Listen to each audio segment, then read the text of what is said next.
Dreaming of owning a property in a prime location with great proximity and fantastic neighborhood? EJ Investments Sanyang Seaview Estate is the best choice you have been waiting for. Our Sanyang Seaview Estate is approximately 15 minutes drive away from the busy hub of Brusubi roundabout and into the heart of nature, where you can have a peaceful and relaxed lifestyle with your family. You can buy a finished 4-bedroom story with 5-year flexible payment plan or a service plot with 2-year payment plan option. With over 300 homes, you will enjoy big tar roads with covered drainage, modern electrification with solar street lights, gated entrance with security post, and a breath-catching experience of our beautiful Seaview and Lakeview. You can own a home today at our Sanyang Seaview Estate. Call us today on 446-4838 or 325-9220. Visit our website on ejinvestments.net. EJ Investments, first in property.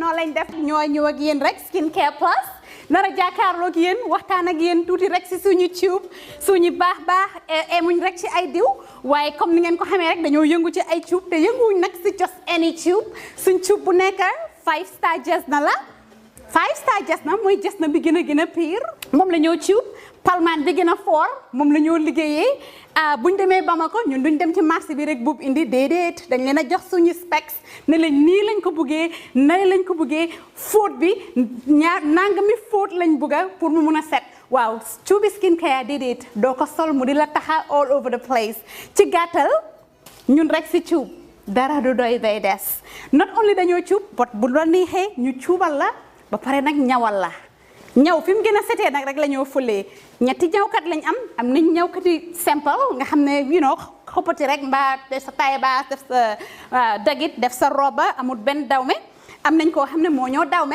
dawme jigéen den am nañ tamit special ñawkat boo xam ne ñawi góor rek la ñoo defal nga bugg sa his and hers muy korité muy tobaski mbaa muy ngénte muy takka mbaa nga bugg rek def sa yëkka bu baax a baax daagul ba ñëw skincare plus ñu dimbali la tànnal la cuub fam gën a baaxee ndax sa yëkka gën a foor lii nga ne lan xoolal bi takka la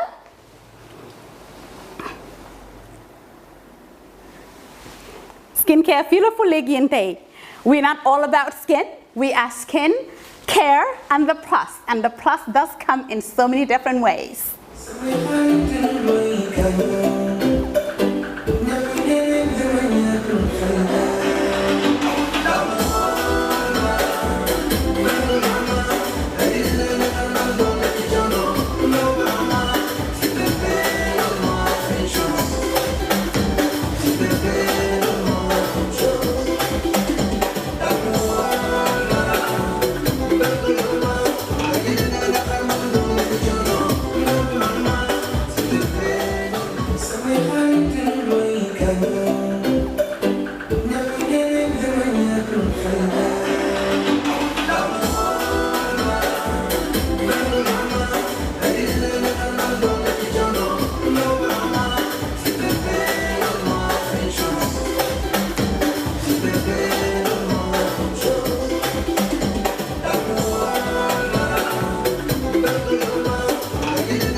cuubantu wuñ de dañ cuub bam saf-saf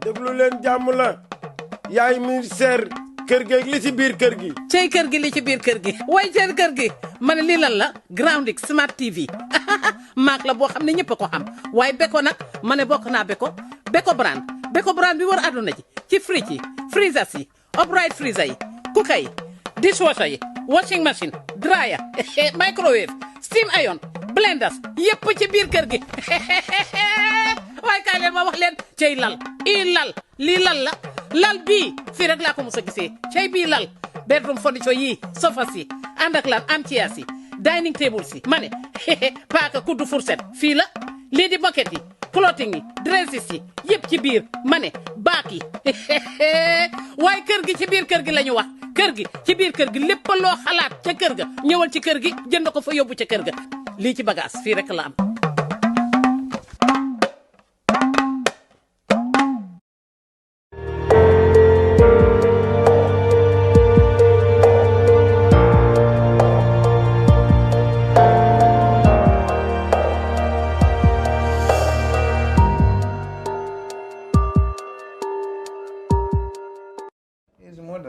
Hello and welcome to the brunch once again. Of course, I am Sanya Brito and I am delighted to introduce our usual panel. Of course, Mr. Lamin Cham, Nima Kamara and Mustafa K. Dabo. So without wasting much time, we'll just go right ahead with our news review today. Mr. Cham.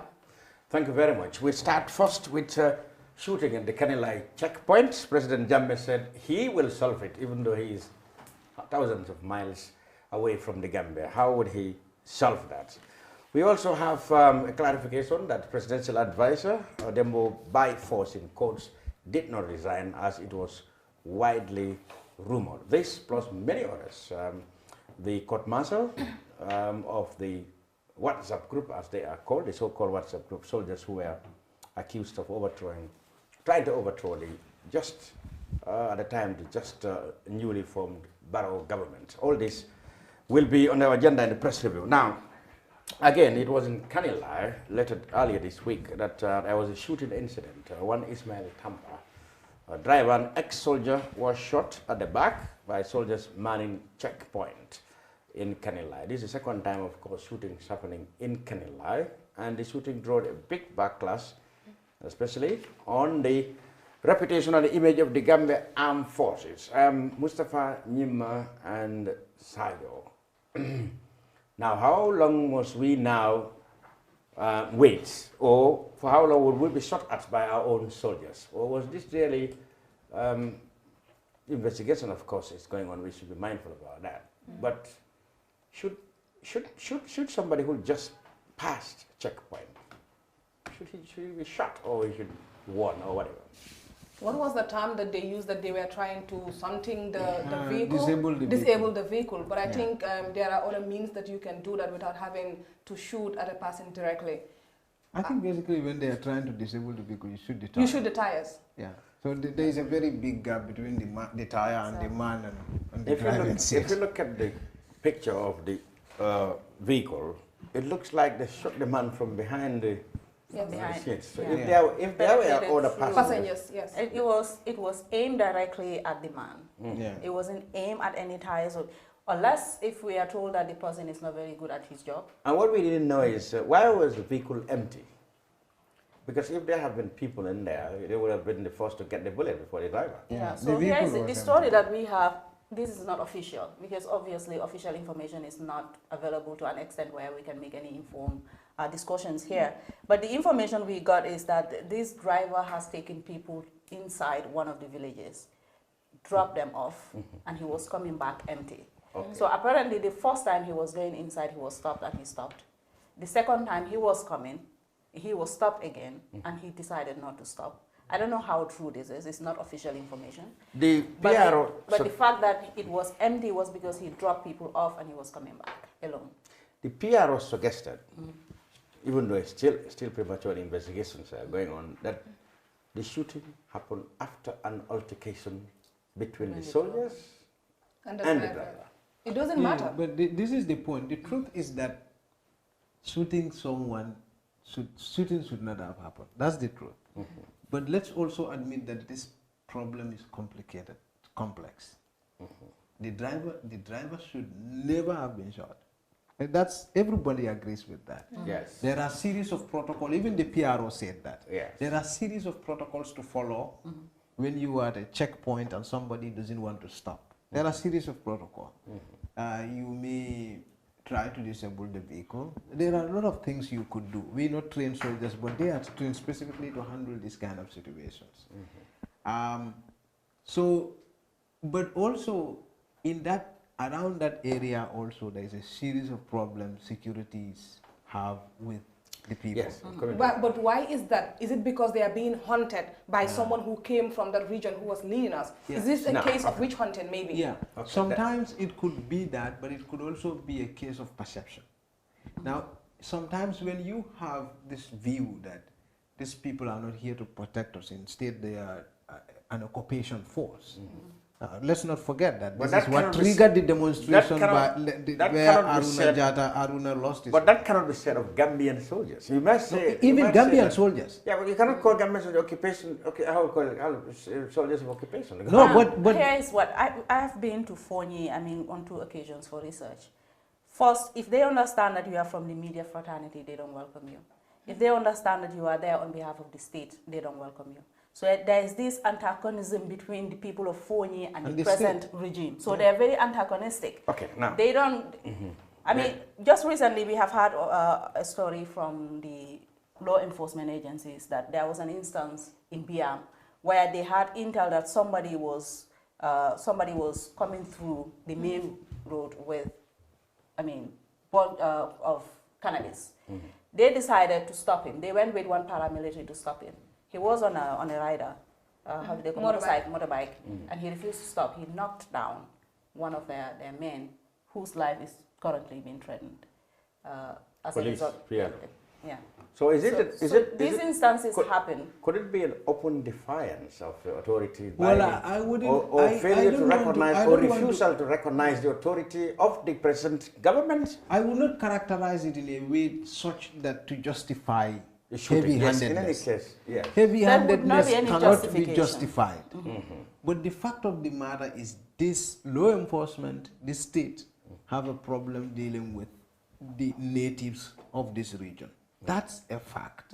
And it's important for the state to recognize that so that they devise measures to deal with it. Is it a sense of insecurity? Is it because they have this belief the state is not serving them? If that's the case, it's the responsibility of the state to make sure that they felt that they are Gambians too and they deserve respect. Let's put it in perspective. You understand? There are 2 things. There are political and security matters when it comes to that part of the country. Yes. Now, we know that there is this Casamas conflict. Yes. The people who actually are fighting the insurgents, if you like, in Casamas have ethnic affinities with our own people in Fonyi. We all know that all African countries are like that. Yeah.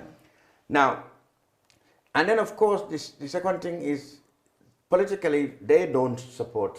They're not happy that one of them, Jammeh is defeated. Yeah. But I don't think, and I now hear APRC supporters, MPs, and even senior politicians in the APRC saying that they accept that President Barrow is the President of the Republic of the Gambia.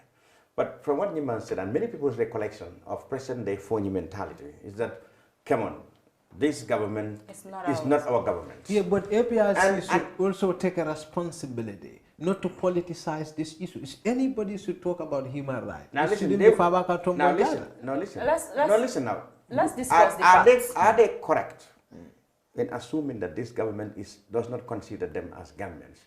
Because of the fact that, as they always cry, they are always at the receiving end of injustice. For example, twice somebody's been shot there. We didn't even know what happened to the Aruna Jammeh inquiry. Yeah. Economics, even Gambian soldiers fell victim to detention in Kanilai. So all this come out of a tension, and that's why we put it into perspective. There is a huge security scare in that area. maybe the Gambian soldiers and as well as ECOMIC thought that this is the entrance for rebels and we have to be extra vigilant here, not just for security of the country, but for our own security. They might see us as targets.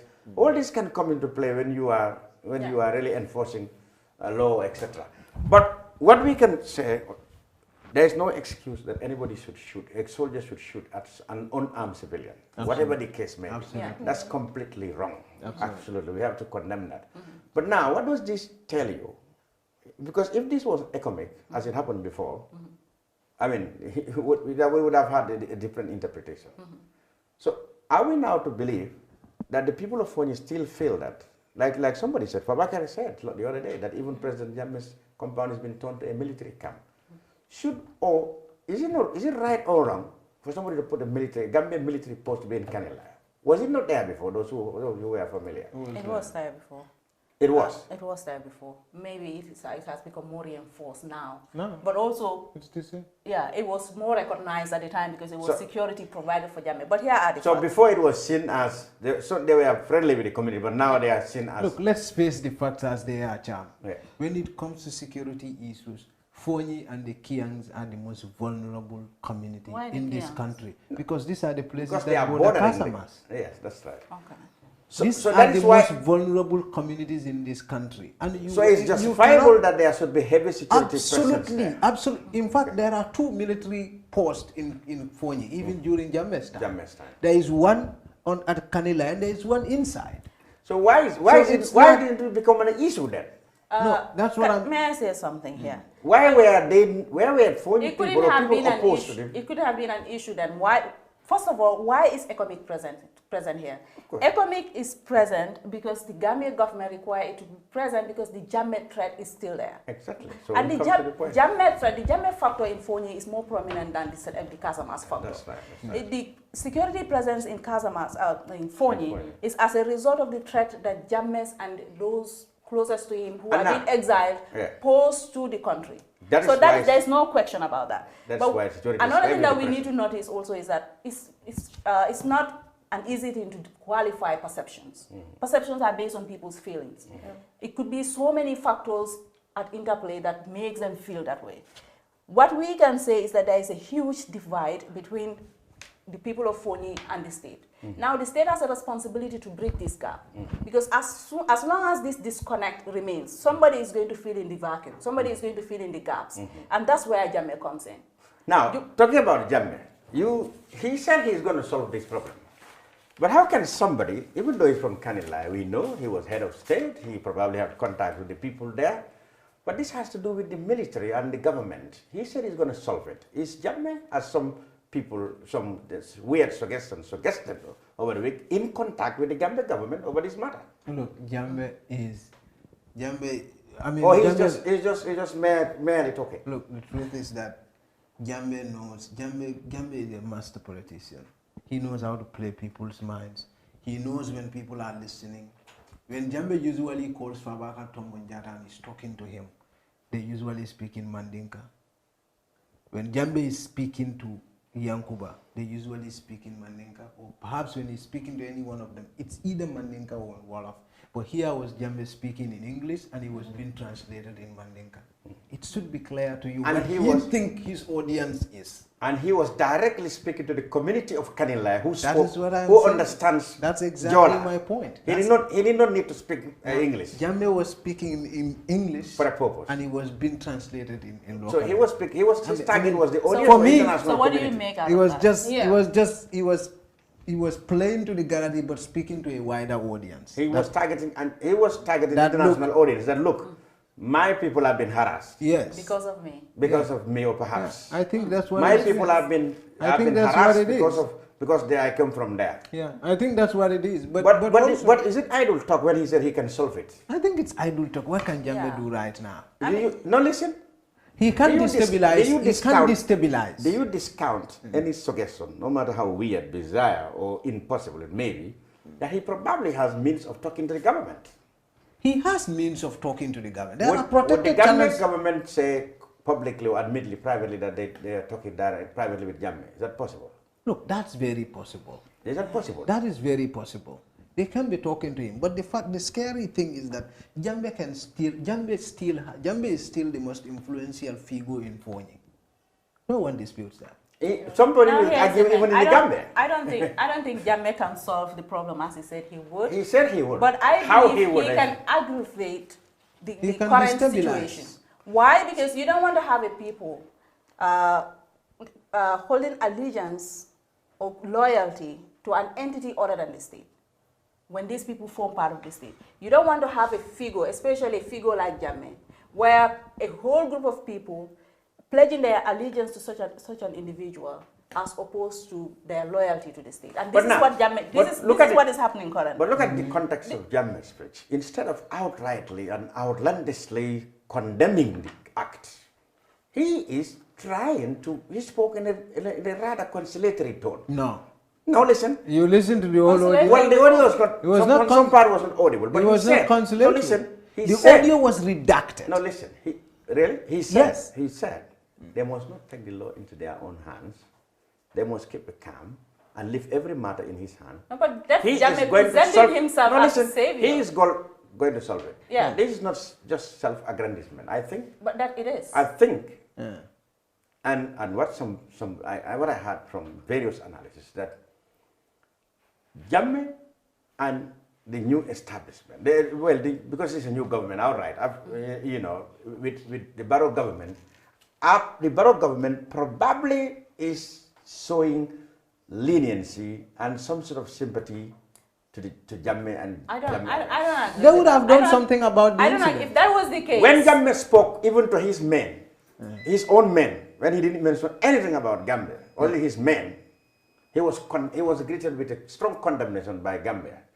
Now he is talking on security matters. Nobody had anything from the government. Yeah, but because why do you think that happened? Yeah, I mean, why? I'm not going to speak to that fact as to why. Why? We can all believe that these people are in contact. There was a time when the foreign minister went to was it Guinea Equatorial? Yeah. Nobody knows the outcome of that meeting. Yeah. No one knows whether they had a secret meeting with Jammeh. Yeah. So it's very possible that they are in contact, especially now that Barrow is softening his stance on everything APRC with prosecuting Jammeh, even making light of the atrocities that he has committed publicly. So we can safely say that they are in contact. I would not say that what Jammeh said is reconciliatory, because otherwise what he would have done would say, do not take the law into your own hands, trust the state to take this seriously, and they are going to do something about it. Not putting himself in a position of... he said he would solve it. In fact, the question is,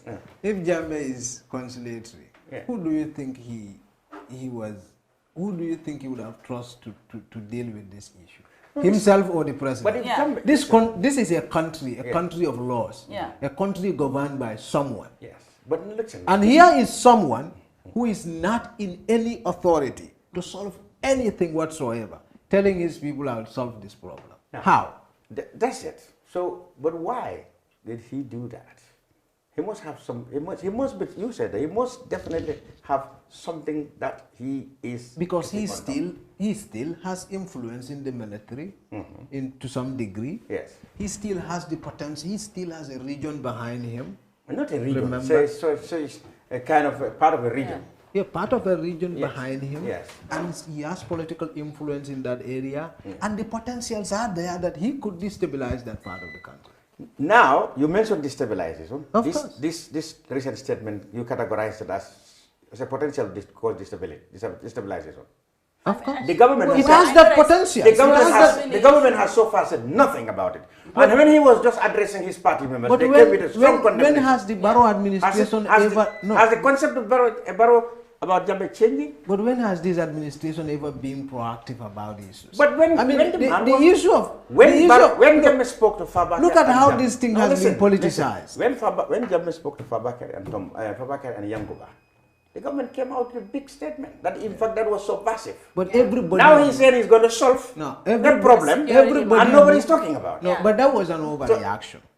I mean, even you thought that they should have... If that was so passive, when he was just talking to his politics, it's normal. Now he's even addressing a security issue, national security, nobody's talking about it. Now, who do you think, when Jammeh said, I am more angry about this than you, who do you think he was angry about? The opposition? No, he said GDC? no, he said he's angry about the act. Oh, who? Or the government? But he said he will solve it. No, but how would he solve it? He don't. He knows. He So he cannot, because the government is headed by the Borough. The Borough administration is the government. He probably is feeding in the seemingly rosy relationship between the government and his party. I don't think so. I think his words would have the positive, the opposite effect. The effect that it's going to have is that it's going to distance the people of Fonyi further away from the state. Because now you are telling them that these people do not have your interest at heart. I am the one who have your interest at heart. I am the one you should look up to for support, for saving you from whatever atrocities these people are committing against you. That is the effect it's going to have. And the government, the state is allowing this divide to widen up so that Jammeh can have a space to assume this seeming responsibility of a savior of a whole community. Do you know why do you know why? So it doesn't favor what... It's only in Casamance when you go where you have these roadblocks, where you have you put a big object on the road. The communities do that, yeah. To stop. Yeah. Casamance, they do it. In the Fonyis, there was no such thing. Do you know why Economic put it there? Because drivers were not stopping at that point, at that checkpoint, that military checkpoint. So that's why they put it there. Okay. All right. That tells you the kind of situation we are talking about. Yes. The state has got to be bold, take its responsibility, and make sure, because it's the responsibility of the state to make everybody feel at home.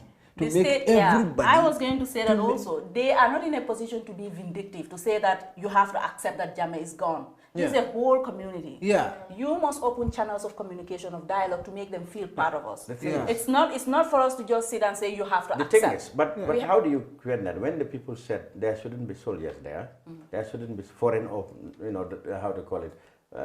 They don't have the prerogative to make those suggestions. You know that those demands were made, isn't Obviously. But those are ridiculous. You know that.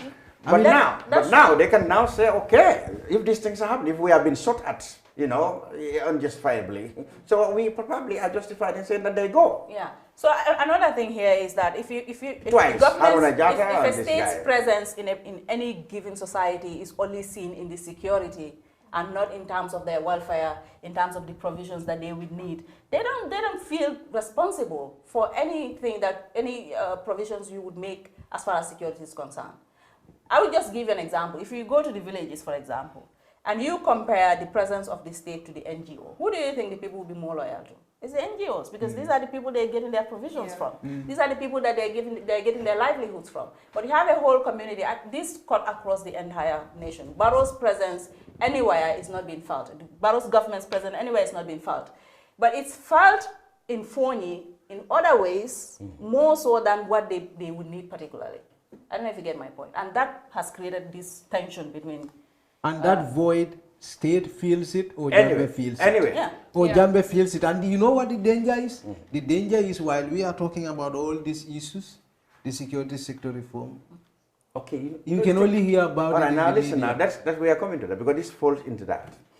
Now, last week we had an expert here who was very critical of the agriculture, this so-called agriculturization of 1,000 soldiers, deploying a battalion to go and farm instead of retrenching them, slimming down the armed forces, not just because of money, because he said we pay 700-something million to maintain the army, but because it should also be subjected to some screening and cleaning, so that people who perpetrate these atrocities or are still seen to be threats leave the army.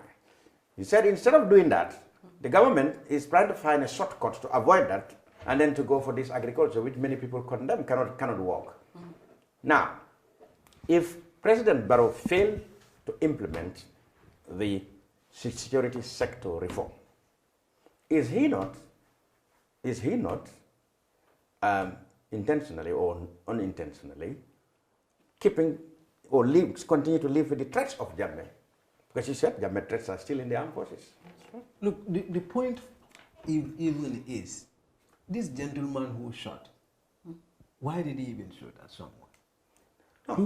No, but I mean, you don't just assume, like we cannot even assume that this guy did this because he was provoked. Yeah, how threatening who is he even loyal to? Was he? Why did he shoot this gentleman? Because for me, I mean, those are questions that are also very important. And why would you shoot someone? There are speculations, but I don't think it is. The army PRO is suggesting that there's an altercation. And we have the background of this man, an ex-soldier. Yeah. We don't know whether all this came into play. They had a beef somewhere, the two of them. Or there are speculations that they could be of the same batch. Or perhaps he showed them some contempt or replied them in some provocative way, and they opened fire. But in any case, what we can do is... The bottom line is the shooting should not happen. Yes, I don't think it matters. Because they are trained. I mean, the first thing they tell you in the military or in the police or the security service is you have to be disciplined. Yeah. I mean, under no circumstance that should anybody open fire unless it has become absolutely necessary. The situation warrants it. But not just somebody who is driving and as far as we are concerned, has no arms. So no matter how provocative, you could arrest him. Yeah. You could, you could do anything with him. Shut the tires. But the last thing you do as a soldier is to open fire. Because even if there is no incident at all, any soldier who got one bullet missing is in deep trouble because they don't even ask you, they just lock you up. You must explain where that bullet went and how, under what circumstances. Well, especially if you fire, you are seriously in deep trouble. You are in breach of very serious rules. And until the truth comes out, we would not know what actually happened. But what we can say, nobody should get shot. At any checkpoint. The shooting wasn't well, justified. let's hope that the truth comes out. In the Gambia, this is where investigations are done. No, but what happened to the Aruna Jata case? Yeah, that's the same thing. Aruna Jata said, the government said we have not. I mean, at least the people need to have the result to be confident that actually, our rights have been protected. But nothing has come out of that. So the people of Fonyi really justified to say that we have been targeted. Even when there's a genuine mistake. I'm not sure whether they will be justified to say we've been targeted, because to be targeted would constitute a number of things. Well, this is the third time. Yeah, I know. A government soldier was shot at the same place. Yeah. Haruna Jata was shot there. I know there were. Ismail Tamba is now shot there. Yeah, I know there are incidents. So but if we have to be look targeted, at the context within which all those all these three cannot be coincidence.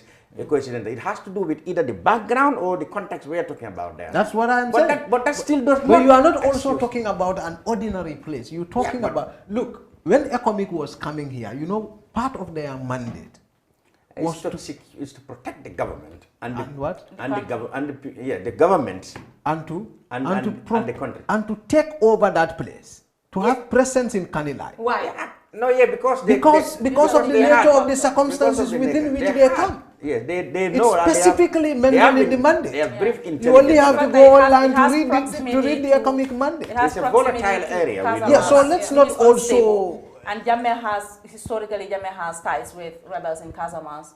So let's not make it look as if we are dealing with an ordinary situation. It's a complex issue. The government's policy towards the area is what has been a problem. Because I mean, from what I heard, during Jawara's time, this trouble all started in 1992. I mean, during Jawara's time, the Senegalese have always been accusing Gambia of harboring rebels. I mean, at the time I heard the Jawara will say, well, if somebody crossed from Senegal, these people are related with my people. We are all from the same ethnic group. All right? They come into my country.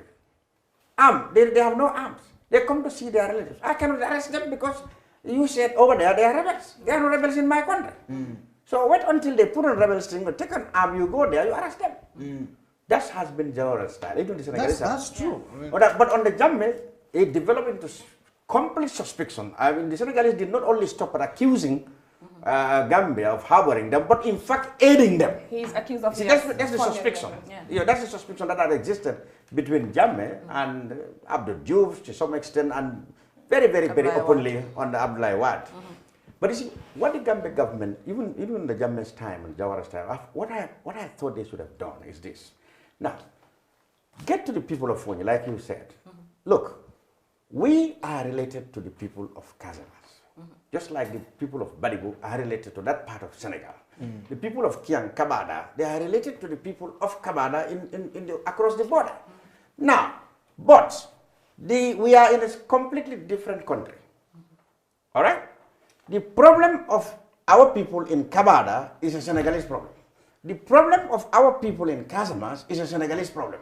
All right? When they come to us, we relate with them, do everything. But let's not involve ourselves. I don't see Casamance playing a factor. There is more internal than external factor here. Exactly.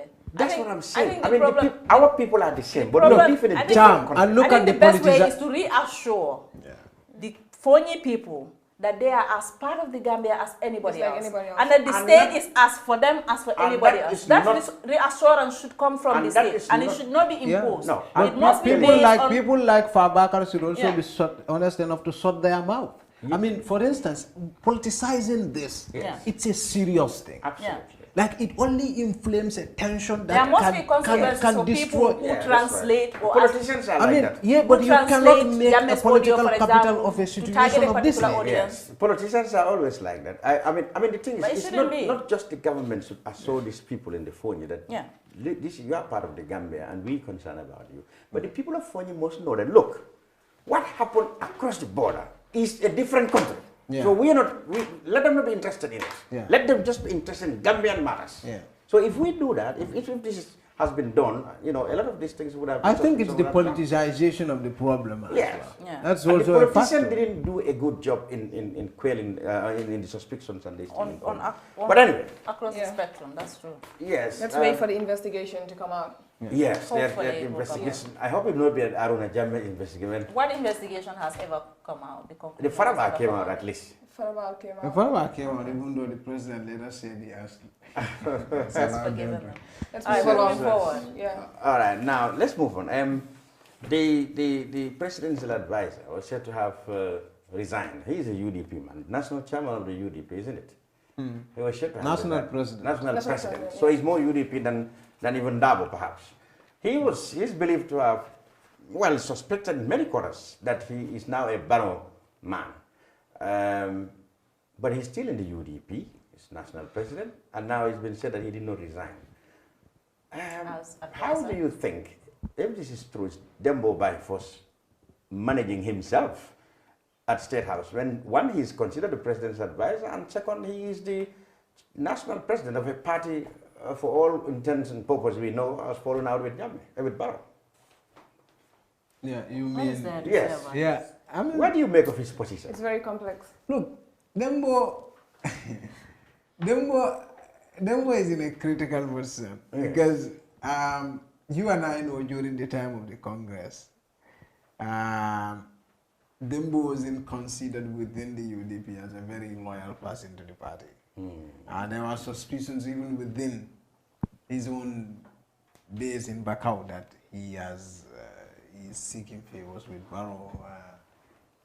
He is choosing sides, and he's apparently with Barrow and he's not with the UDP. There has been that suspicion in the inside, even though he's still the national president. In fact, there were people who were agitating at the time that they should take him out of the executive, that someone should contest against him, and perhaps someone who could win. Dembo, I'm not sure he's going to resign. I'm just going to say simply that if others are gone with Dabo and he still stays, that is saying a lot. Yeah, but why is UDP not doing anything about him? No, but UDP cannot do anything about them. But they replaced chairman. Yeah, absolutely, absolutely. But I don't think it's any relevant for them to go after Dembo. I think they would rather wait until Dembo quits. That is Barrow's way of doing things. But the UDP replaced chairmen who are believed to be Barrow. But they are not like Dembo. So Dembo is an icon in the party, so you're not just going to expel him like that. I think they would rather wait until Dembo quits himself, like to frustrate him more. So why? They would play their cards close to their chest, not letting him know everything. But why is Barrow keeping Dembo, knowing that? Dembo is of use to Barrow than he is to UDP. But then again, in that case of divide and rule always works. In which ways? Yeah. No, Dembo is very used to Barrow. I have not had, or maybe I missed it. Have you ever had Dembo speak at this State House tent rallies? No. He did not? No. He has not been speaking, but there has been times before the tension became apparent. There were times when he was speaking. But that time he was speaking, when that was... Because remember, Even the last Muslim elders meeting with Barrow, the Korete, he was there. And he spoke. Yeah, that's about religion and other things. No, just about religion. You know, But he he's has an said a lot advisor of on things those about things. politics. And I wrote on something religion. about that later on. Now, is it because Dembo has absolutely been able, more successful at keeping his functions to exactly what the book says than the others who talk politics? I mean, he didn't offend Barrow because he did not align himself with politics, even though he has political views different from Barrow, but he was able to successfully confine his duties to what has been... I've said it here. Dembo is the guy who is on the fence. Yeah. He's the guy who goes to UDP and goes to Barrow at the same time. And this is what we've seen. We know this is public How knowledge. did he manage to do Inside that? UDP, you know, Dabo you have people who are very critical of Dembo. They say he has betrayed them. But at the same time, you have him also with Barrow. So Dabo cannot afford Dabo is the defense. political leader of He cannot afford United to sit on the Democratic fence. Party. Dembo He can. cannot sit on the fence. Yeah. He's So- the Secretary General. He cannot sit on the fence. What would you say that Dembo The primary is the primary duty bearer to protect the party and its integrity. That's the Secretary General. That cannot sit on the fence.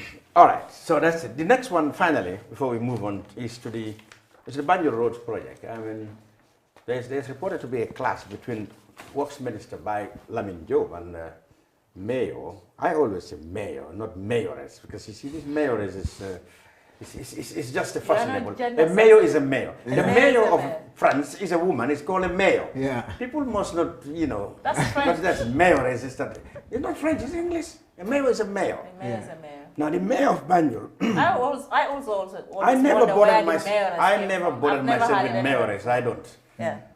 The mayor of Banjul confronted by Lamin Job, the Minister of Works, alleging, and she went there with councillors, alleging that they've been totally snubbed when it comes to these Banjul roads projects. They didn't know, for example, which streets, in fact, are going to be paved. There's a 37 kilometers, yes, but which streets are going to benefit, and where. They didn't know how to participate, how even to appreciate it, because they didn't even know. They said they deserve to know something. For example, they need to have access to the documents about the project, and they didn't even know the financial part of it. And Bailamin was visibly disappointed that he was confronted in public, and he said the mayor could have chosen more diplomatic ways. But then he said this was a project that the government itself had no money in the first place. So they had to look for somebody who would pre-finance it. $37 million, 1.8 billion. They found somebody like Guy Constructions Harding Guy, who they said have accepted to pre-finance it. Now, How do you see that? Here's the thing. I mean, The mayor misbehaved. Go ahead. Yeah, I just want Did to the say, mayor misbehaved, or Bailamin can go ahead and say that she could have done it in a more diplomatic or professional way, but I think she can be excused because we understand her frustration. Because it's I mean, to be the mayor and then of a city, and then the projects that are happening, you're not even in the loop. So what's the point of the job? asked questions constantly by Constantly, journalists exactly. concerning that. And But here's the thing. she even intended to form, as we saw evidence of a letter that she wrote to the Minister of Local Government, was it, to set up a steering committee from his council. And he was written to and said, this is not your council matter, this is central government. First things first, the central government has no business developing Banjul. They had no business. You have a local government in Banjul, they have the responsibility. What the state can do or the central government can do is to support, whether in terms of finances, in terms of budget allocation. The least they can do is to involve them from the beginning to the end, even if they're going to do it, because I know that some of these projects are happening to score political points. Barrow and his government are doing some of these things in order to get the credits to ascribe the credits to themselves, yes, and to assure them of their re-election. We can excuse that part. But the least you can do is to involve the government responsible for that city, because this is a whole government. Mustafa, Now we can also excuse her frustration. I know that some people are saying, "Oh, because she's a unprofessional woman, they are emotional and stuff like that." But I think it was a good tactic or strategic move to put him on the spot. Especially, we understand that in Gambia, when you want information, when you do it through the formal ways, you don't get the information. And if you want to be vindictive in that way, you have to put them on the spot so that people understand exactly what is happening. Because there he will be forced to provide the information that she otherwise would have been seeking from him and not getting from him through diplomatic means. Mustafa, they raised transparency about the contract. They said he has a lot to say about that contract. They didn't even know the financial matters of it. The minister said it was intended simply because they didn't have money for it. They had to look for somebody who can pre-finance it. And you think Mayo is the only one disappointed about that? I think he is. I went to NRA, they have no idea about That's it. National Road Authority. Yeah. I went to Works, this place, the Works Ministry. They asked me to wait for the PS and the minister. They traveled. I dropped a letter, leave my contacts there. I'm still waiting for their call. They haven't called me. But that project is not a good project. We heard from him. He said they couldn't have tendered it because, unlike other contracts where the employer, in this case the government, has the money, this one they don't have the money. But they went out to look for people. Tender that decision to people. Seriously? How many other companies would How be willing to many do the same? companies? I had other companies could have the means. Yeah. You know what is pathetic? I had the work minister saying, we don't have the money. This guy is, we wanted to construct Banjul. This guy comes, he has the money, and we want him to do it. Yes. You understand? That's a lame and that is excuse. why we cannot tender it. Yes. That is why we cannot expose the contract for various people to come in. Now, what you want to do is, you want to build Banjul, right? Draft your own project proposal. Which he said they did. Now, you draft it yourself. You have technical people, you have NRA, you have Works, you have GumWorks, yes. you have NAVEC, you have all these institutions. They drew up Draft the this document. project. This is not true. When we asked questions, when the project was being implemented, we were told it was guy who saw Barrow, after Barrow went to the tour last summer in Banjul, guy then came up with the idea.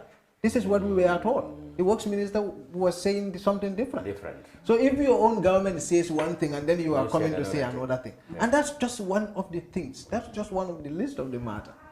Now, the problem is they've given $1.8 billion a contract. Yes. 1.8 billion. And I don't need...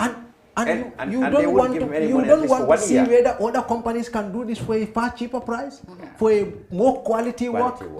Well, they said you don't want to see that. To be fair, they said they have an international consultant who will supervise the work to the right specifications. The international consultant is going to be the one to implement the project? No, but to see that it's done to the specifications. That's what he said. Look, what's the interest on that project? We know that the project, the implementation of the project will cost 1.8 billion. How much is the Gambia government paying in interest? They said it in 5 years. They won't give them money. I am not talking about the payment. But I'm talking about the interest. Yeah. How much is the government paying? Do you know? No one knows. Yeah. How does the government? How much is even Guy worth? And is Guy worth 1.8 billion? Is Guy even worth that? That's another thing. That's another thing. Who knows about those things? Even if it was given to Guy, wouldn't it make sense to make it public for others who may have the capacity to be more transparent about it? Exactly. Yeah. And this is a company that has a record of being given contracts, single-sourced contracts. Even Barrow, the construction of the State House, when they came, 2017, it was given to Guy Construction and was single-sourced. And ironically, 2015, yes, $21 million a contract. 2015, $27 million a contract. And ironically, so how is he getting these contracts? I mean, something is wrong here. But ironically, the minister is saying that we Gambians only raise this kind of issues when the contractor is local. If you were a Lebanese, that is shameless, and that's what the minister said. I was very angry. I mean, how could you say that? Yeah. He said it. He said if it was a foreign contractor, nobody would raise for. They want to capacitize the people here. They want to.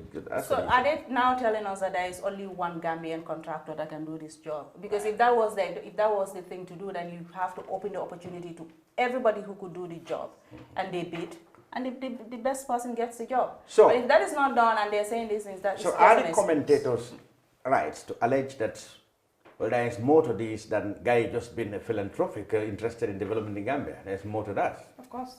What makes it, what is Guy has been about? voluntarily going to pre-finance a huge project, 1.8 billion. There is no free lunch. There is no free lunch. How is that philanthropic? There is some in the first connections. place? Strings attached. How is that philanthropic if it's going to be paid? Well, but if he's going to do it now, you don't have money now. I want to do it for you now. Who's doing favor to the other?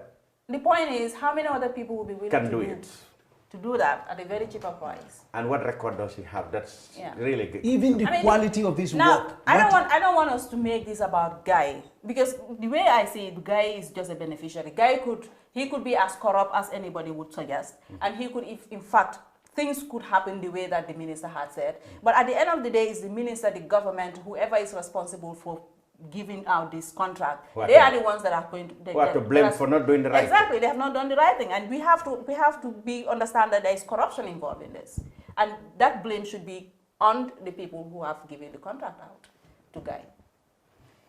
Well, the minister said because Guy is Gambian, that's why we are talking about this. If it was some Lebanese somewhere or some Moroccan or somewhere, we wouldn't talk about it. That wasn't a not so smart statement to make. Just that was not a not so smart statement, no. But what about somebody sitting in Afdai or somebody in Pignell Street said, look, these people are going to spoil the whole thing. We are not interested in who does what. We're just interested in the paved road, and that's it.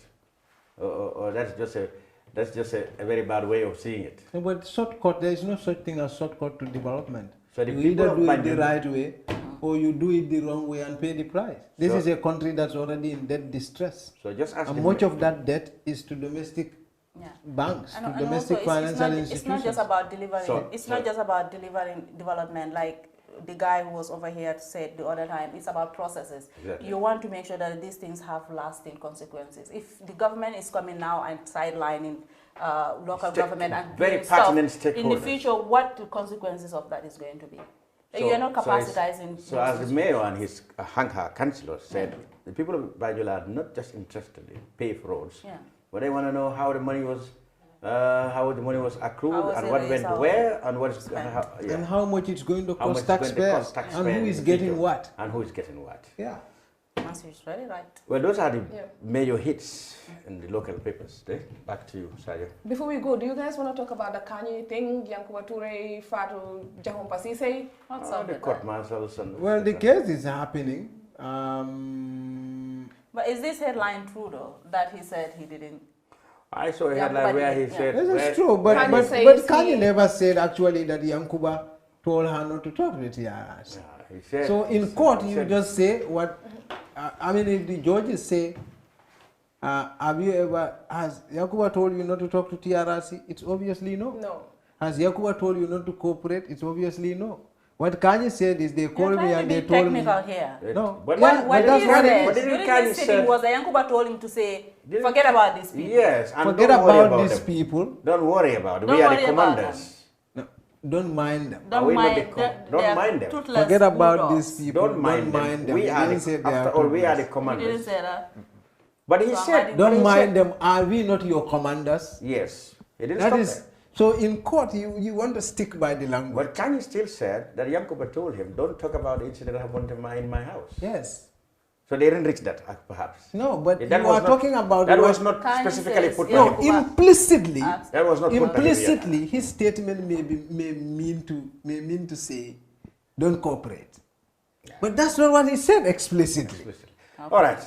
So if you ask in the court, you will obviously say, yes, he did not tell me not to cooperate. Because that's not what he said.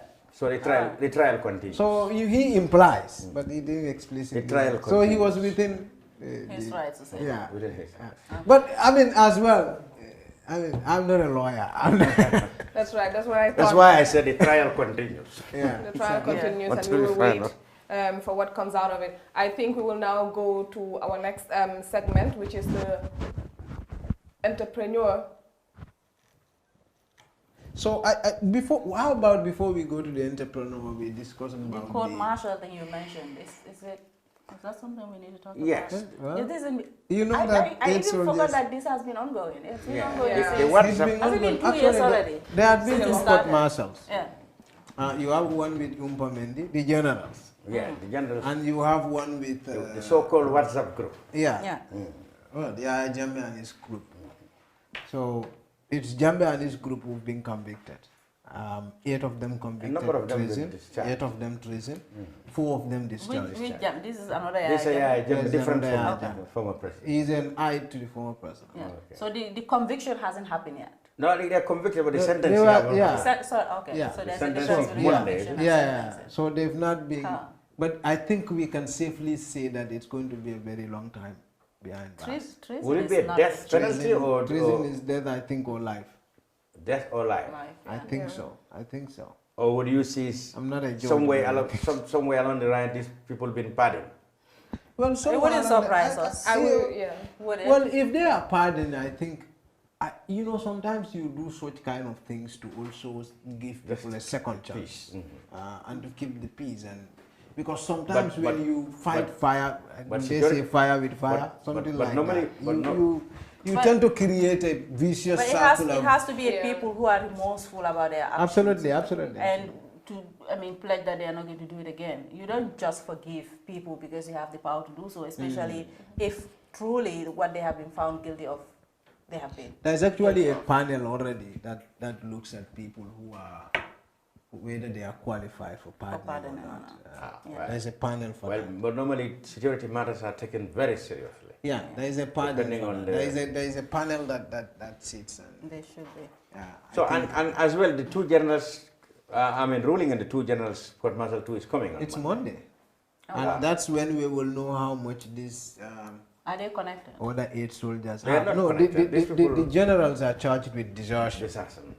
Ah. They left the army. So they left. Was this They during were. the They went impasse? as they They would went say. with Jammeh. AWOL. Okay. They were Okay, absent without the ones who leave. returned, I remember that. They went with Jammeh. Yeah. And You know. So and then in the military. you don't do that. In the military world, that's a big crime.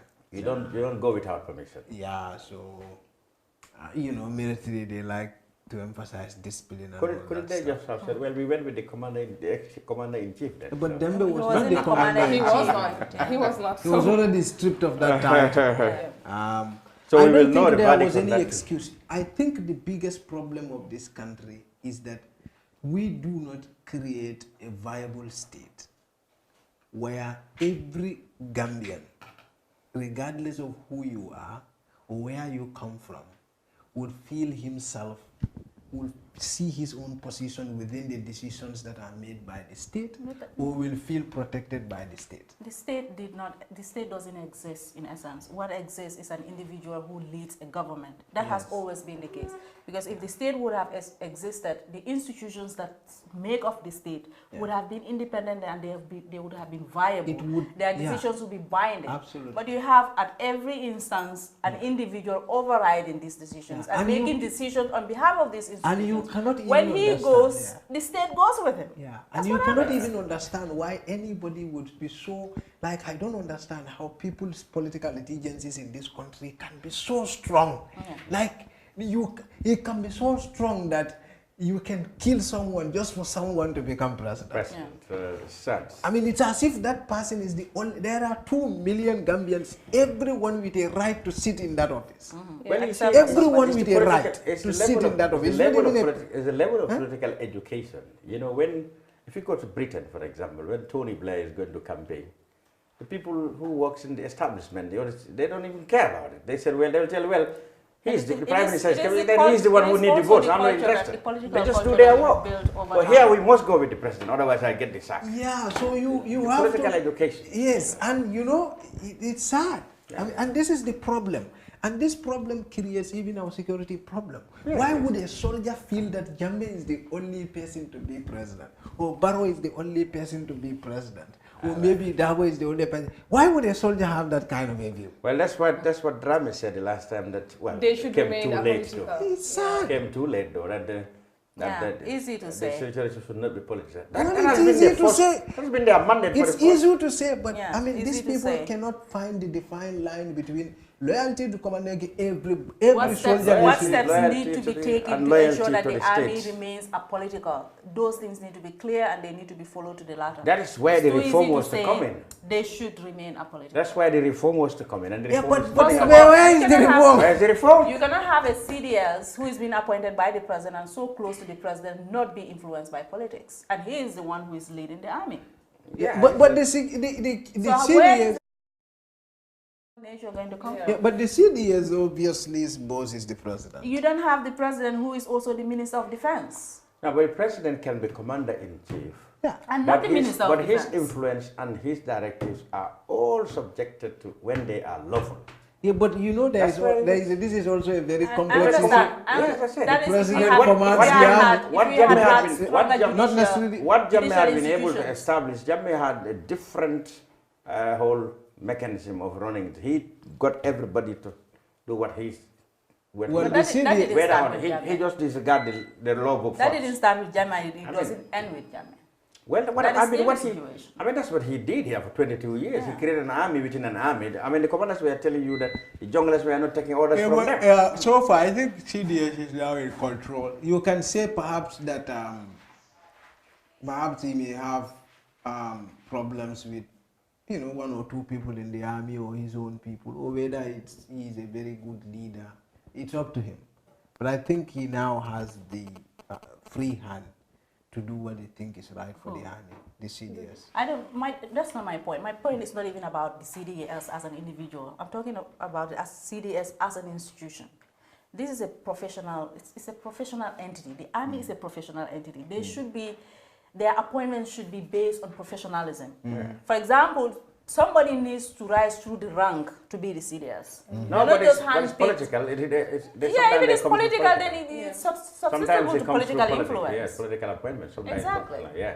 Anyway, it comes like that. Yeah. So we will now go ahead with our entrepreneur segment, where we, of course, profile Gambian businesses. And this week's edition, we feature Fatou Sengay, who is the CEO of Gainjoro Skills Academy. The institution offers training in hairdressing, beauty, cosmetology, and massage therapy. Let's take a look at that and we'll be right back.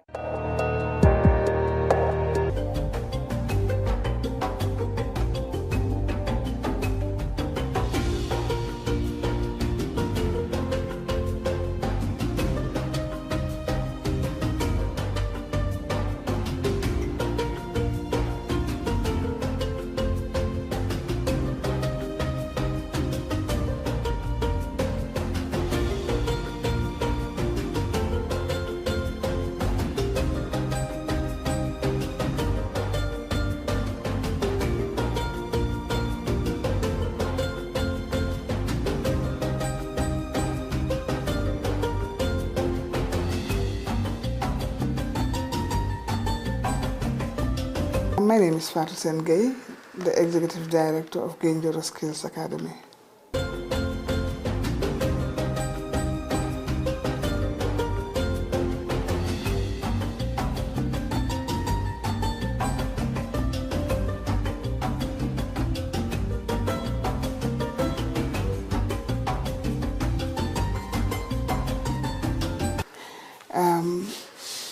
At Gainjoro, we do skills acquisition.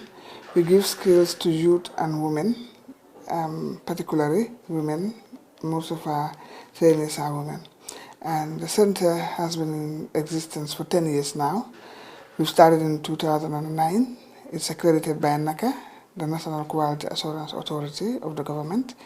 They sign and authenticate our certificates. My profession is finance. I did banking and finance. That's what I have my degree on. After studying in the UK, come home, working in the bank, the time were not favorable for me to be a banker and be a mom and a house and a wife as well. So I've decided to be an entrepreneur. But I've got skills in braiding, so I said I'll open a salon. Opening a salon, living in Kololi, I see a lot of young girls just roaming about, not doing much for themselves, thinking that they can earn a living in another way. So I said I want to get young girls off the streets with skills that are marketable so that they can be independent in the future. Then that inspired me to train young girls so that they can believe in themselves and be independent. Right now we have, in Bruceby, we have 130 students.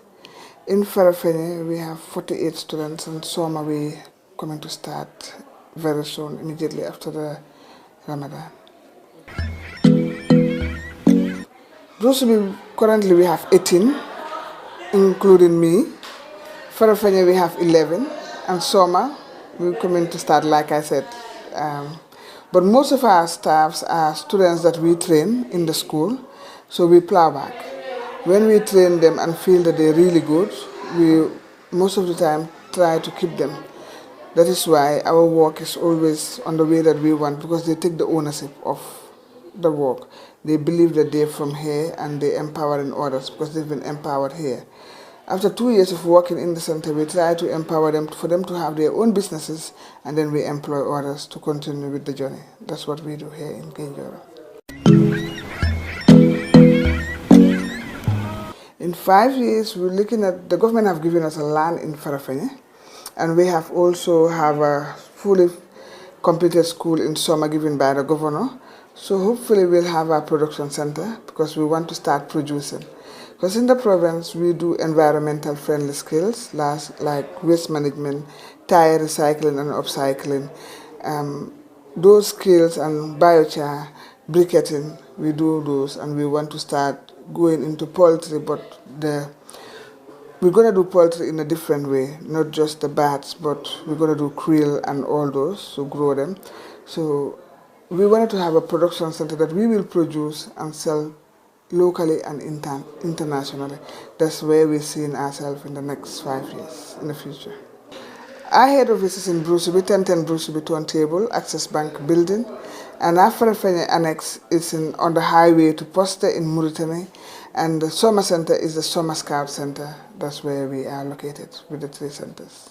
If you want to reach us, my number is 3956036. The PA, the personal assistance to me, is Hadi, 7080814. You can contact us on both numbers if you need any other information, or visit our website at genjoroskillsacademy.com, or send us an email at info@genjoroskillsacademy.com. We are on all social media, Genjoro Skills Academy. You'll find us on YouTube, Twitter, Instagram, LinkedIn. All of them, we're there. Just type in Genjoro Skills Academy and see the beautiful work that the students do. To support more young people, especially girls, so that they can be skillful, because with skills it's hands-on. And there's opportunity, like I said, the Gambia is a conducive country, that the environment is very conducive that we can live in. So to get a job here is not difficult, and to be an entrepreneur is the best thing, because looking at the Gambia, entrepreneurs are the movers and shakers of this economy. When entrepreneurs pay their taxes, they contribute to the national economy of the country. We contribute hugely, so it's best to promote people, to support them, to be entrepreneurs rather than to be job seekers. Let them come out and be job creators. The skills are hands-on. As far as they have them, nobody can take it from them. It's something for life. And when they're skillful, they can do anything and earn a living daily and never ask anybody what they want. So let us encourage the girl child to have skills, because it's very important.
welcome back from that short break. We will now go with Mustafa Keidabo on the Kirfatu website review.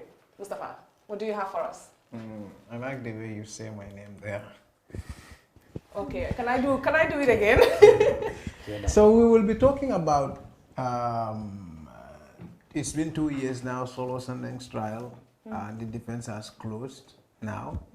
They've ended the defense, and after calling 36 witnesses to the trial, and they've done a good job, I think. Antuman Gay, we all remember when the Justice Minister said they don't have the capacity to do all these things, and they had to hire an independent prosecutor, Antuman Gay, Lamin Kamara, and a host of others to do the prosecution for them. So they've completed their job, and now the defense will happen. But didn't I hear defense they start with filing a case, no case to answer? Yes, no case to answer. Wow. But you know that's a far-fetched. Well, I don't want to comment on it. That's very far-fetched. That's making the prosecutor's job very difficult, because now they are compelled to find evidence to otherwise. No, actually, the court is going to hear that too. It's May 29. So we will know what becomes of the fate of that. Because if that is thrown out, then the prosecution, the defense may also call, as many witnesses, 36 or something. If we are in for another 2 years. Oh, we are up for a very long ride. Meanwhile, but in terms of calling of witnesses, I think there will be cross-examination. Yeah. But there were cross-examination of witnesses already. The thing is can be done all over again. The defense job is to interrogate and the evidences that are before the court. Yes. And this is taking a 2 years period. Absolutely. It's a 2 years trial. I wonder even the judge has a good memory. Yeah, but sometimes winning a case is not just about evidences. As lawyers themselves would say, sometimes it's about who tells a better story. Who tells a better, more convincing story. So, I mean, you can have a case that you think it's overwhelmingly on your side, and then your lawyer does a bad job, tells a terrible story, and you lose. Yeah, because they would say, often lawyers would say, court is not a Father Christmas. It only gives you what you ask for. It doesn't. So what do you think the defense would try to do to change the narrative that these people were not killed by NIA? Because I saw from their cross-examination they're trying to prove a point that these people might have been taken to NIA, but they were not actually tortured by NIA. No, I don't think they will go there. Well, that's what the cross-examination I don't think they will go there because the medical test that had been done on Solo was done by a doctor who according to them, both serves as a doctor at NIA and at the same time a doctor at Mr. Sanya. A doctor at Serakunda Hospital. Now the point is, I think where they would hammer more is in terms of responsibility. Who calls shots at NIA? Whose responsibility it is to say who does what? Are these directives coming from Yankuba? Or are they coming from Jambe? Or State House. You understand? I think they would rather try more effort to push the responsibility to Jambe. Yeah. So that... but that still would take them off the hook. They would still have a case to answer. Well, I think Jambe didn't do the act. Jambe might have command responsibility, or whoever was giving the command could have command responsibility. But the primary responsibility lies with the individual who did the act. Absolutely. So, but that doesn't lessen that fact. So if you settle for that, you will realize that some of these top guys were not actually at the ground. They were never said to be at the ground when Solo was being killed. Some of them were said by the witnesses to be there. Witnesses said they were there. Some of them were, but I'm saying physically pick up something and hit them. Well, it's been said of 1 or 2, yes, who actually supervised. The law is tricky.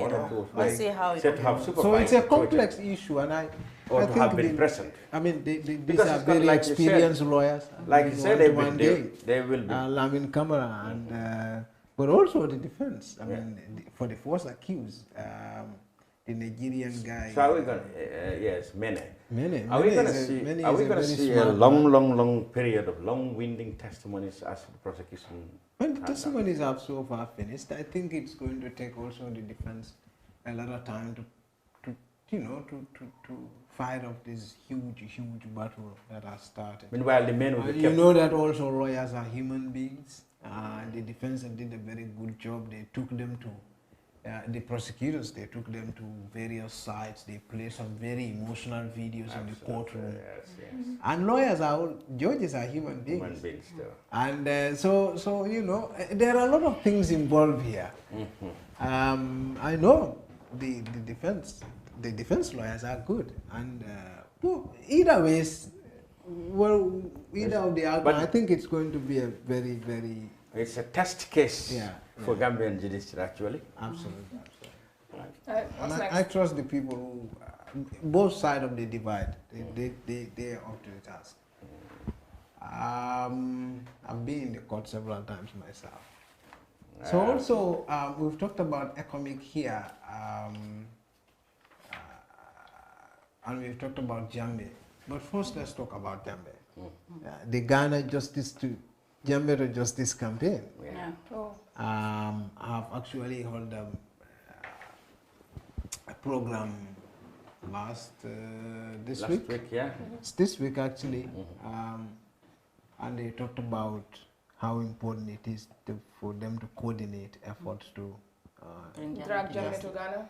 Yes, and their former the former chair of the National Human Rights Commission of Ghana, Mr. Sot, had talked about it. He said, well, Ghana should intensify efforts geared towards ensuring justice for the 44 Ghanaians who have been killed in Gambia. We've talked about this case here many times. Yes, I think the new thing is that the campaign has been stepped up in Ghana by people who are very prominent in terms of advocate for international justice, etc. But the Ghana government is yet to specifically take any step so far towards this. That's what I have observed. I mean, the government always listen to them. Is there any evidence of coordination between Ghana government and Gambia government in these efforts, or do we foresee that in the future there could be a coordination? So this is because that would be a very important step. In the beginning, just like the other cases of other victims, I mean, the government of the Gambia has been accused of not showing or acting actively any interest in these things.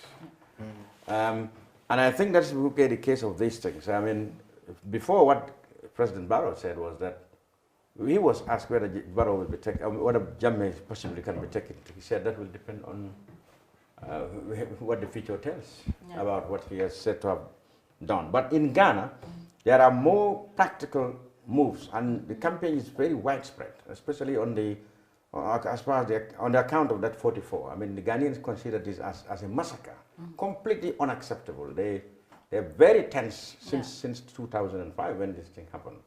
And if they can sustain the momentum, the likelihood of Jammeh coming to trial in Ghana is very high. And the families of the victims spread across the whole country. And even in Togo. And now I hear even in Nigeria, because it's 50-something. Nine Nigerians. So Nigeria is... in fact, Nigerian, also a prominent Nigerian activist, is also part of it and added has his also voice spoken. to that. So, and it's on every major Nigerian newspapers. So the thing is, of yesterday, day before yesterday, and even today, I'm getting it on my feeds. It comes to the point that there will be a lot of international pressure. I mean, Jammeh's troubles are not just domestic worries. I mean, he has a very bad international reputation. It's purely because on the account of this single incident. And this is where he should be worried about, because these people will never rest until no matter how it takes us. So, you know, this is what Emil even said. Emil Assad said that that no matter where the crime is committed as long as it's against Ghanaians, Ghana has efforts and they have a jurisdiction obviously to try Jammeh and there is a survival. I mean, who's also propelling. So if you have Nigeria, Ghana, and they form themselves into a very strong group of victims.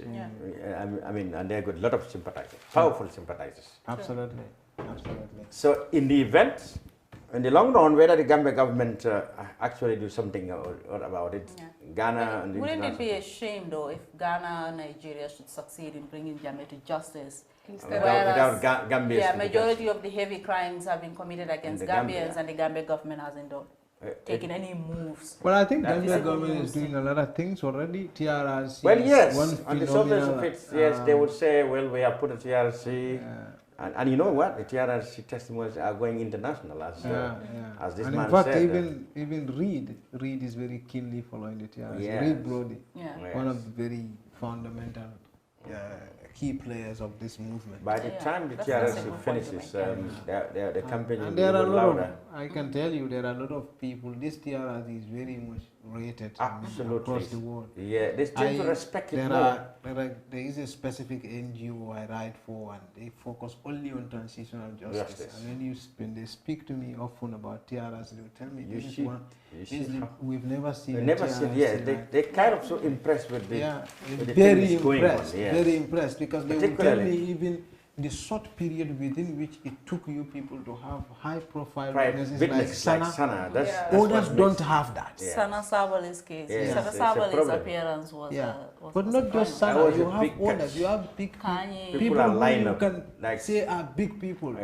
You know, and I'm sure if it happens, the junglers take the stand, the witness stand there, perhaps we are going to be we're going to see even more dramatic. And these people.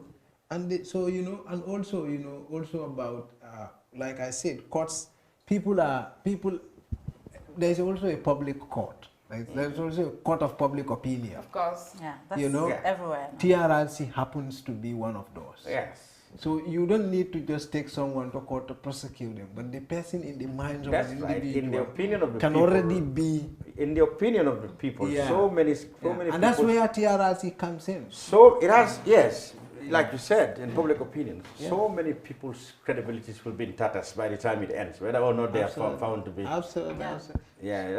But then, so far, people, I mean, hardcore Jammeh loyalists and fans who said, have we seen anything that tied him to this so far, what he said? I mean, we've talked about this time and time again. Even directly. There have been several. Directly. I mean, direct connections. Of course. Yeah, like Sana was taking orders from. Sana said, Sana was asked. For the 1981. And Dembanjai, don't forget. Where were you in 81? I was born. You were not born. No, I was a baby. Think about Demba. Yes, Demba, the chief of staff. Yeah. He said he overheard him on the phone saying, "You're gonna kill them all." And that's not just him. That's said he took orders from him. So there were several orders, and also by responsibility was the president. The commander. But you have to also understand it's time for them to get Jammeh. The period under review was the time when he hasn't personally entrenched himself with power just yet. So he shared that responsibility with other members of the council. But moving forward from there, I guess. For me also, all these things are not just about prosecuting Jammeh, but it's also about deterrence. Yeah, and you understand? Learning from what happened. And preventing it. Yeah, yes. Because giving closure to the victims as well, especially those who have died and their families. Yeah, I was at the Yundum barracks when these people were being dug over, and some of these victims took satisfaction in the fact that now finally that there are people who are also being they perceive it as TRRC is their justice. Like now they are also forced to come to the public and say what they've done. Yes, what they have planned. You know, for them that's a justice of its own. And so they find consolation in that. Yeah, so we can give credit to the government for doing that as opposed to what Ghana is calling for now. Okay. So, we talked about economic and Samba. You know, Gambia also is part of the ECOWAS Parliament. We had something. Yeah, Samba Jallow was there and with some delegates. Samba Jallow is the minority leader of the National Assembly.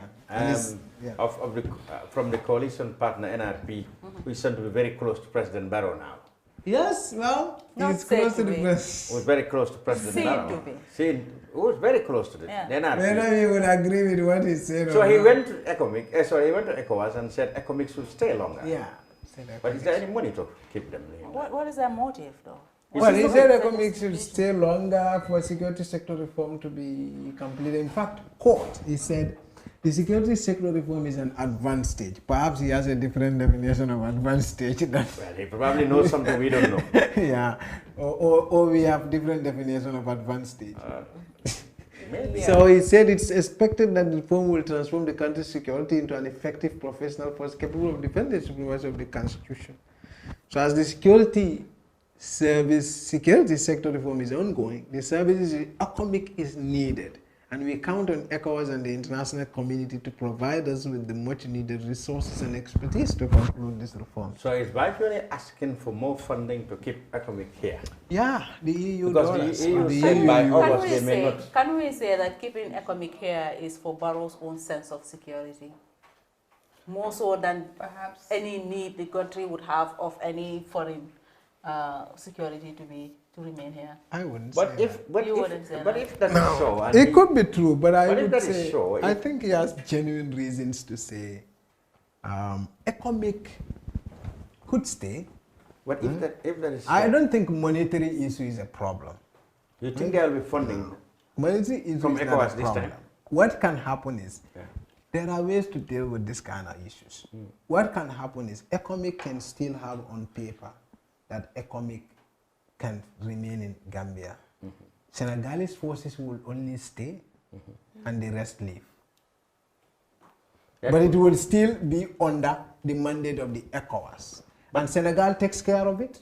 But They President Barrow, deploy them on self-financing basis. Why would President Barrow Senegal? has Why would said- Senegal want to stay?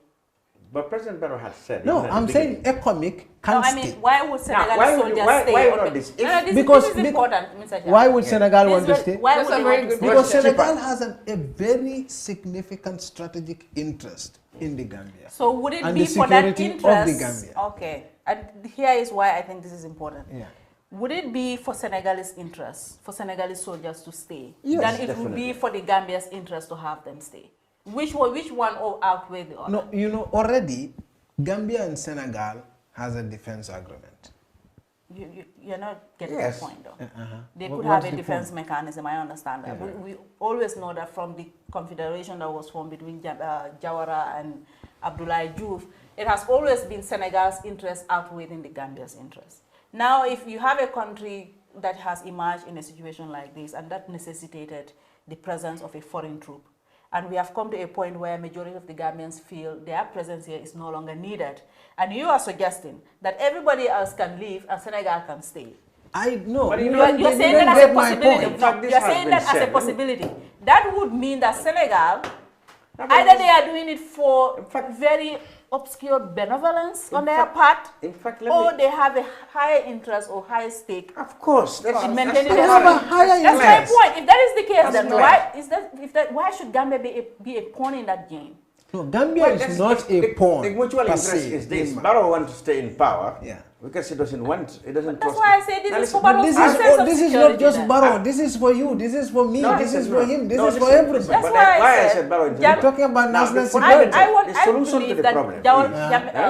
The solution to the solution to the problem is for Barrow to be bold enough to effect the security reforms to the letter, so that we have a professional body army that will not be interested in politics. The bottom line is, Don't That's disagree one on thing. that. the bottom If line we- is if we- this if government he is doesn't not want to go that interested. way- This government is not interested in building up its own security It doesn't deal with them. to a capacity where they can take over the foreign country. Does not trust them. Okay, Enough. now Doesn't let trust me them. also speak for Barrow here. So this is I for mean, his own that security. is- I just want trust to them. believe That is But rare then- for me to do. but But it let doesn't me, happen let me, quite often. But keeping foreign troops is not the solution. now, Because no, it will- I know, It's not I know, sustainable. I know. But also when we are thinking of this kind of thing, it's not necessarily black and white. We're dealing with a complex security issue that has taken us over 2 decades to create.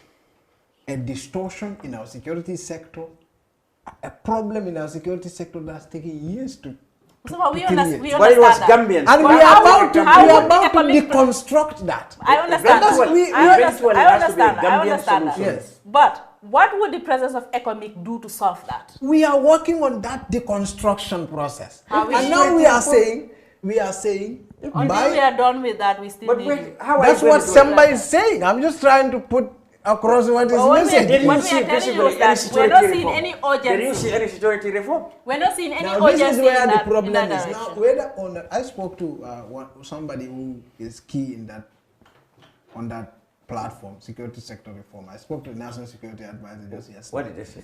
No, but the thing is, some things are being done. Like? And that is, I think, even Barrow realizes It's how not been slow it treated is. with urgency. I think that it even requires Barrow understands or it that. That needs. is why perhaps he now Batam Bedu is the chair of the Steering committee. National Security Reform Sector. You understand? I think they've realized that. I think they're trying to, because even their part. In fact, I was at the Justice Ministry some time ago, and he has had a meeting with some advisors, I think, from the UN regarding this area.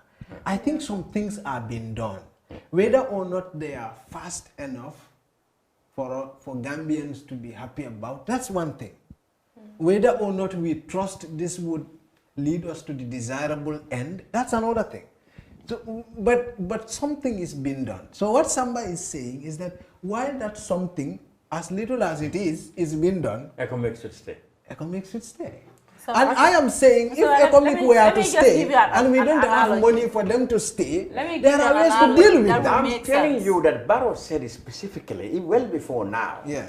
that even if there was no funding and ECOMOG was to go, he would use the agreement between him and Senegal and ask for 1,000 soldiers to replace them. As part of Senegal it. doesn't He even said need that. 1,000 soldiers He in said that. Gambia. How much All did they that do? Senegal needs is 500 just soldiers. some soldiers, just some. Because the idea is, I mean, there are very few soldiers in Casamance, So in Guinea-Bissau, I will give you an and they analogy are of what is ECOWAS happening that soldiers. would make sense. Me and my kids are without food. We come to you and say we don't have food. You are providing food for us for a certain period of time, and you're saying in the meantime, we want you to find your ways to provide food for yourself and your kids. In this meantime, that I'm supposed to provide ways to get food for myself, I'm dragging my feet, and I'm just saying, I'm going to do it, I'm going to do it, I'm going to do it, but I'm not doing anything about it.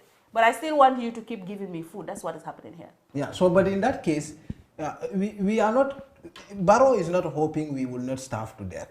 I think something is being done. We're not hoping we will not starve to death. That means we will not just not doing nothing. Is it not a case that Mr. Barrow, you know, in his desire to have a 5-year free of any upheaval, well, of course, my argument is been overtaken by time, because I would have said he wanted just a 5-year trouble-free mandate and then leave the subsequent government with the troubles of security, economic, etc. But in fact, now he's desiring for another term. So perhaps he wants to keep the foreign troops here as long as his reign lasts, and leave the trouble. I think it provides the trouble with the successive government. I think their presence succeeding government. here, their presence here gives him more a sense of security. More security. But how long? For how long? He's looking for another term. It's not sustainable. That's the point. He did not say specifically, but he's insinuating that he's looking for another term. Yeah. So maybe economic could be here until another, if he wins the election. Yeah, so if we have, so the economic runs out in August. EU funding. Yeah, EU funding. But remember when the Nigerian troops were leaving and a new replacement was coming in, what they told them was they're going to be here for 1 year. Another year. So which year, when was that? That was like 2, 3, 4 months ago. So that will be 2020. Yeah. So maybe ECOWAS will do something about the gap, the funding gap that is because look, let's not forget also, in terms of ECOWAS policy of conflict prevention, Gambia is a test case. It's not just a test, it's an amazing success story. Yes. That's true. And ECOWAS, they take it upon themselves to make sure That they don't fail in this. that this does not become another failure.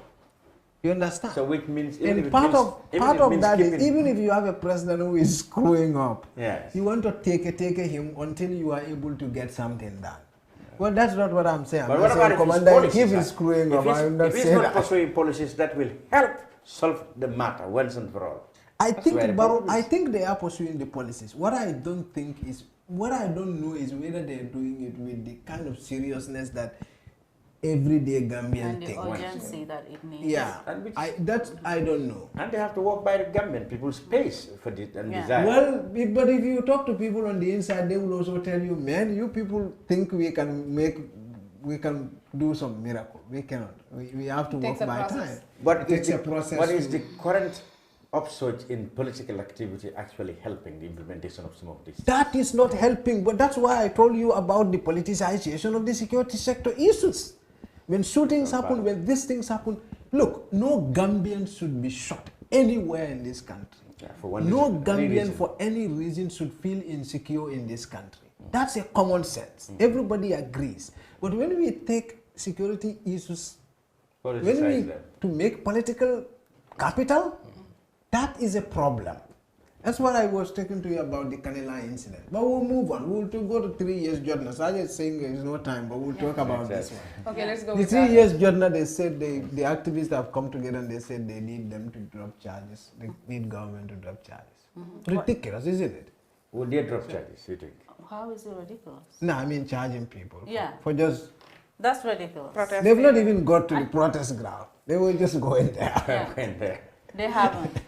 They were going there. They weren't using loudspeakers. But again, you know, the government may not be comfortable. For me, I don't care about the law. What I'm saying is, they've not even got there. They're just on their way there. They are preparing to there. The government may not be comfortable with these 3 years job nothing because, and especially with myself, I'm not comfortable with especially with these 15 people because this can be a harbinger of greater trouble coming. So they saw these people as trouble that is brewing and they should nip it from the board so that before this is spread to December. But it's the right way to go about it though, that's the problem because this can also But by turning them into heroes and heroines, is the government not even popularizing the movement? Obviously. Yeah. And this is the problem. I think so because where in the first place people are associating these people with a particular party, now it is now turning into but that's not even true. They were not just UDP No, I'm just saying this is what other people were thinking. But now that they have the activists behind them, and those people are political. Now you have a problem here. Now you are mobilizing resources. You are mobilizing resources from all corners of the country, and that's not what the government would want. I think the problem is that in this country, people don't treat issues with maturity.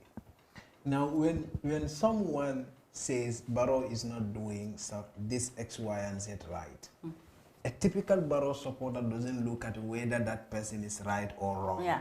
He looks at who that person is and who his political loyalty is. And this is a problem in this but country. You see, sometimes at some point we have to sit down and say, look, is this one right? Is this one in the interest of the country? And look at it from a political perspective. No, the thing is, they it's difficult. They always narrow down these things between political party, UDP, and Barrow now. I saw just like what analysis I was making the last time. I've always said most people in the APRC think that UDP is the trouble. Yeah, you understand me? And I keep telling them, look, even if you look at the 2016 elections. It is, if you made a mistake that it's only the UDP that are anti-Jammeh, you'll make a mistake. You'll make a serious one. A lot of people don't agree with Jammeh. They may not necessarily agree with UDP, but they don't like Jammeh. Yeah. So when issues of Jammeh comes up, you see them united. So that's the problem. If you think that UDP is problem, you will be mistaken because a lot of people disagree with Jammeh and they are not necessarily UDP. Yeah.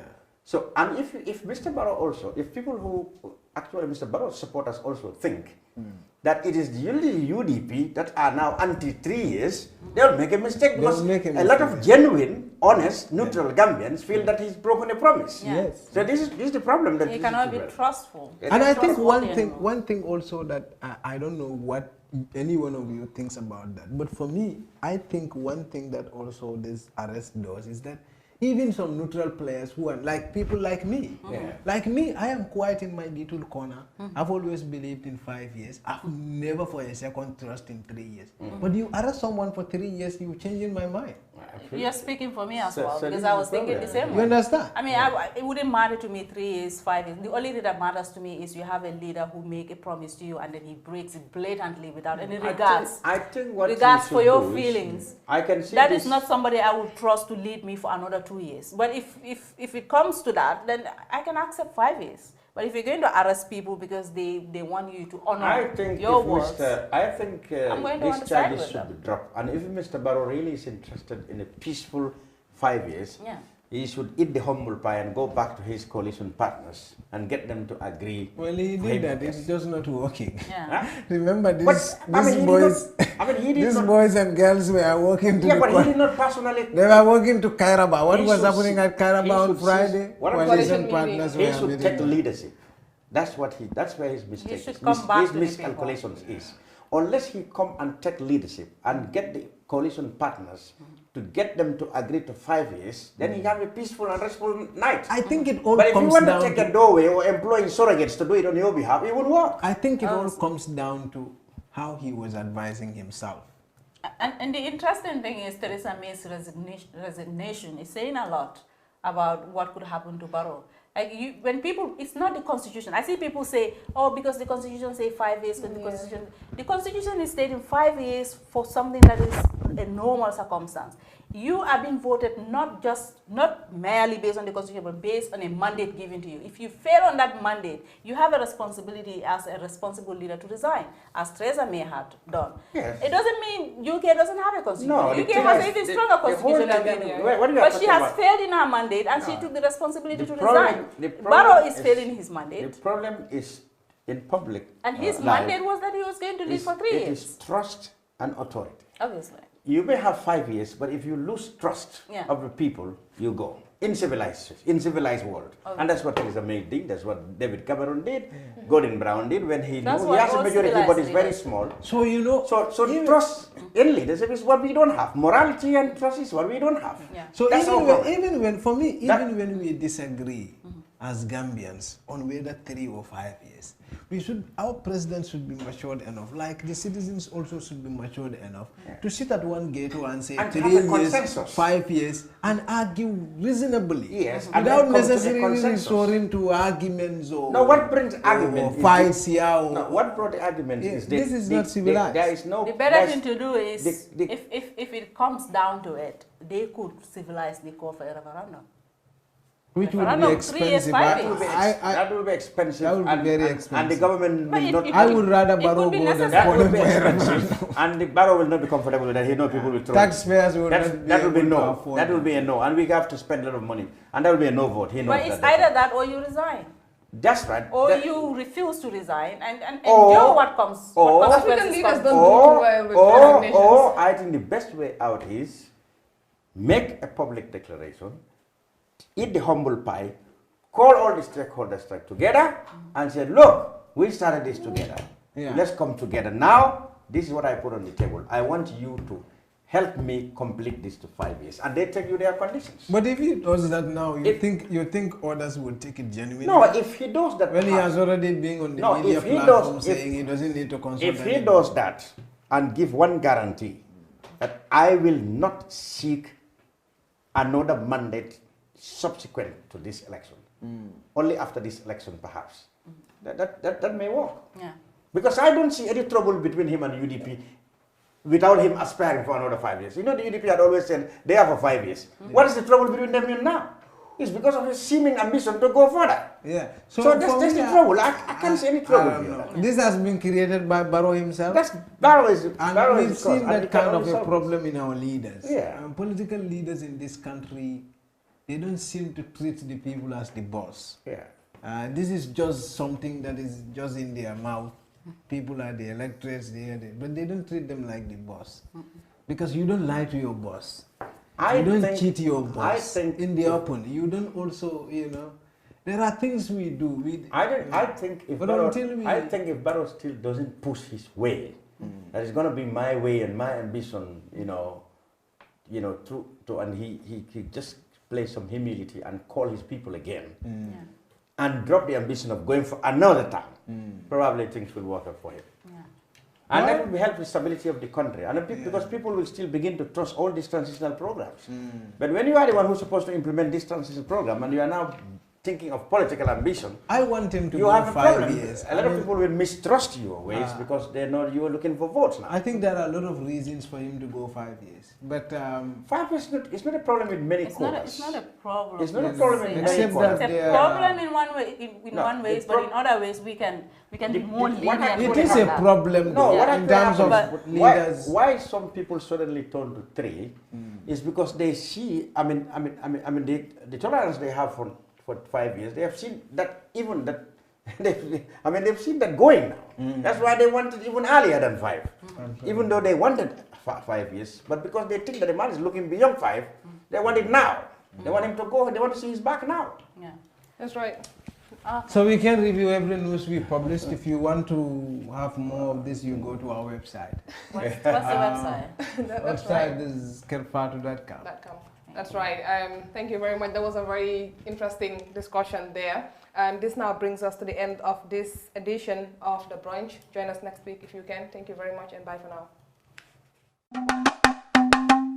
déglu leen jàmm la yaay ministère kër gi li ci biir kër gi. cey kër gi li ci biir kër gi. way cey kër gi ma ne lii lan la Grounding Smart TV maak la boo xam ne ñëpp a ko xam waaye Beko nag ma ne bokk naa Beko brand bi war àdduna ji ci fridge yi freezers yi upright freezer yi cooker yi dishwasher yi washing machine dryer microwave steam iron blenders yëpp ci biir kër gi.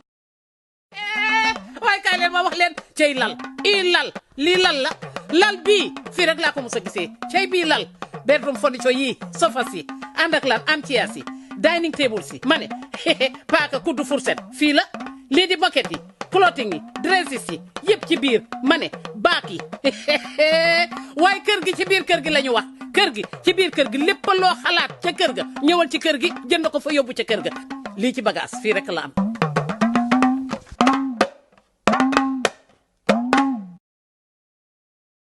Dreaming of owning a property in a prime location with great proximity and fantastic neighborhood?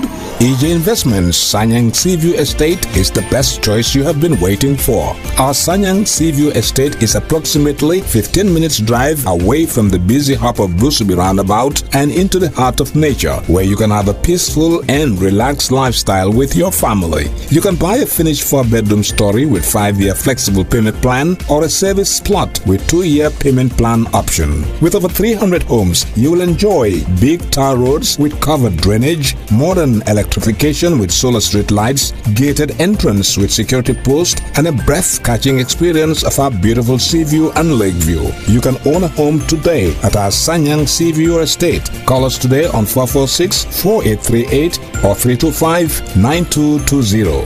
Visit our website on ejinvestments.net. EJ Investments, first in property.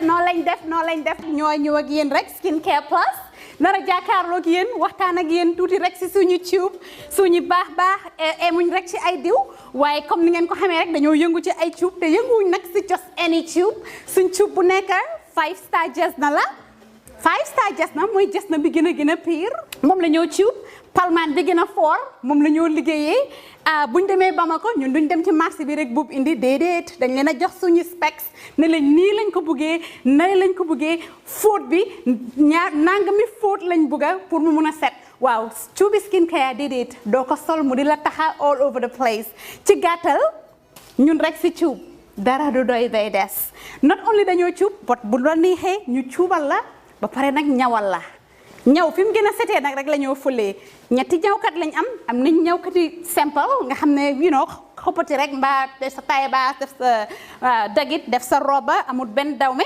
am nañ koo xam ne moo ñoo dawme jigéen den am nañ tamit special ñawkat boo xam ne ñawi góor rek la ñoo defal nga bugg sa his and hers muy korité muy tobaski mbaa muy ngénte muy takka mbaa nga bugg rek def sa yëkka bu baax a baax daagul ba ñëw Skin Care Plus ñu dimbali la tànnal la cuub fam gën a baaxee ndax sa yëkka gën a foor lii nga ne lan xoolal bi takka la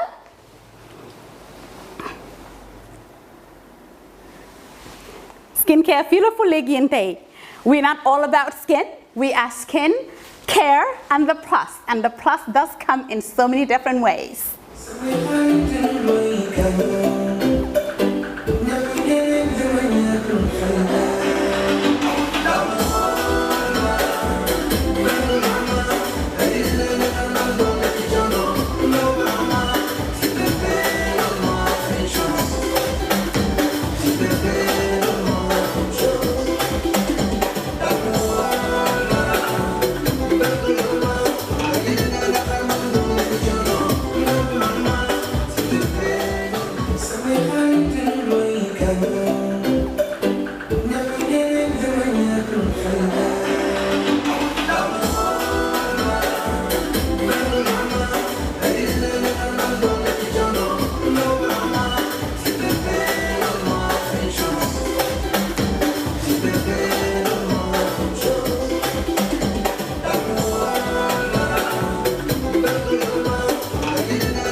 cuubantu wuñ de dañ cuub bam saf-saf